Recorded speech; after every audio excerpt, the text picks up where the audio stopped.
এখন কামড়াবে, কোনো চিল্লা চিল্লি নেই। যদি আমি নো বলবো তখন চালু হয়ে যাবে। নো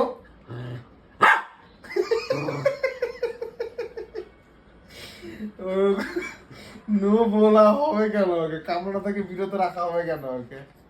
ওইটা করা হবে না, খালি কামড়াতে দাও।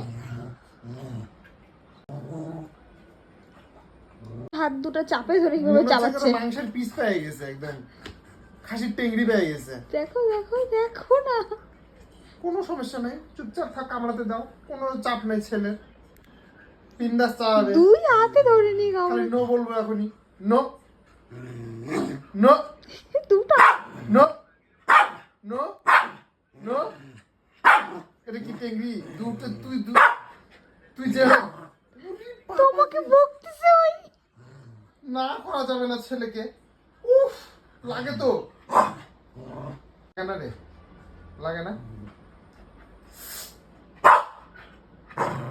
ও ইশ্বাসও করা যাবে না, ইশ্বাস করলে যা কামড়াতে পারবে না, ইশ্বাসও করা যাবে না তার জন্য।